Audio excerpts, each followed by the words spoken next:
Okay, I'm out here doing some yard work today. It's absolutely beautiful in April here, so I'll show you my little tree saw.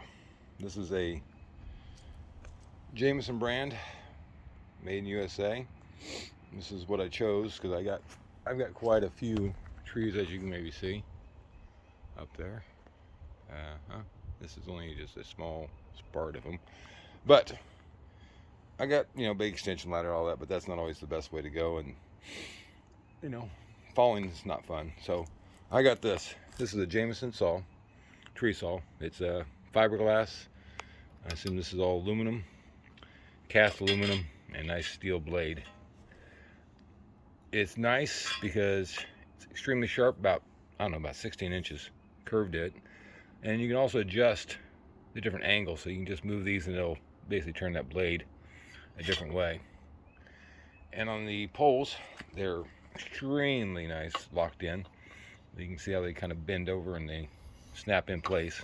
I took it apart just to show you a little easier to show in pieces than one whole thing, but each one of these poles is just around 6 foot, I would say. They're just a little taller than I am, so right around there, and they snap in together all the way out, so you got 6, 12, 18, and you also have the little stopper on the one, and there's one shorter pole which is probably, I think it's about 3 foot, just for up close work, so you can just attach the small one, or you can add to there and get you a couple more feet. So it works great. I've used it a few times. Really gave a little workout today to see how good it works. As I show in here, I've got these trees along my house, and they're all tied. It's mostly oak and walnut, but I have this one tree right here, which I hate because it drops stuff all inside my gutter. So anyway, I was working on this. I was up on the roof earlier, and I cut some higher ones. Well, there we go, way up here.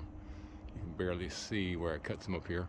And then I got down on the ground, that's about 20 feet up, maybe a little more, 24 feet, 25 feet.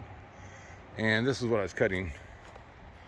You can kind of see how well it cuts. It probably took me, I don't know, maybe 15 minutes to cut through this big one here.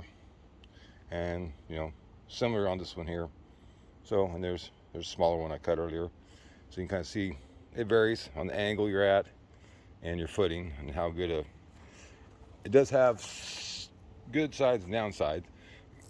It takes a little while. Like I said, this is probably 15 minutes, but I was up 20 some feet cutting this, and that one also was filled with termites, so I had hundreds of termites come running out of it. So I guess I'm good. I'm getting rid of this tree. But on your cutting, like you're going to cut something like in a V, like this right here, you can't really get in there. It's better to have a nice, like that tree branch right here, it's like this. This would be easy to cut because you can lay it right flat on there and cut it. But once you get at a V position, it makes it a little trickier, kind of how you angle it. You can do it. I already did one, but it takes a little bit more time. So just be aware, something like this is much easier to cut than when the tree's got a steep angle to the branch, because you got to really get up there and work it. But anyway, back to this. Like I said, so you got 3 sections that came with it, plus the short one, which is about not quite as long as these, maybe a third of the length or so. And of course, this. And like I said, it's pretty sharp. It's got a little grabber, which is nice, so the tree doesn't quite fall off. You can just kind of give it a little yank. And one thing I notice is you got to be a little careful, especially if you're on the ground or far away, and that tree's going to start breaking before it cuts all the way through. Don't let your blade get bombed. If you start hearing it cracking, get that blade out of there. At least that's what I've been. Get it out of there, let the tree kind of break, because you don't want to get your blade in there and bend your blade. Once your blade's bent, well, that's going to suck. So anyway, but they're solid. These are really good connections. Let me see if I can show how well they connect. Let's see here. Let's take one here. So, kind of hard to do. I don't know if I can do it. Actually, I don't know if I can do it one-handed or not. But you can just basically line these up and slide them in. Once you get that hole lined up there, you can just slap that over, and it's got a good solid. Well, there we go. You see how they snap in there really good. So they're solid. This part is, like I said, it's fiberglass, then aluminum. It's like maybe spun aluminum, I'm not sure. But like I said, they're Jameson, Man USA. There's a lot of brands out there. You can pick what you want, but this is the one I went with. It seems like it's really solid. Doesn't flex too much. Being fiberglass, it has a little bit of flex, which is fine. The blade is extremely sharp, like extremely sharp. So I'll have to see how to sharpen that up. I'm sure there's some method to that, but so far I just gotta be careful with it.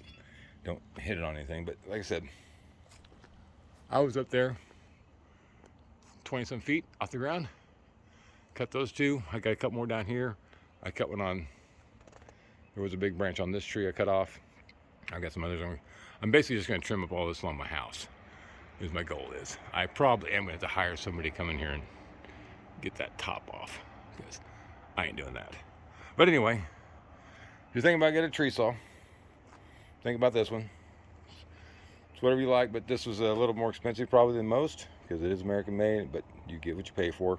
In this case, I think you really do. So, like I said, 18 foot out, plus the extension, so you get 20 plus feet. Something to think about. I hope you're having a great day.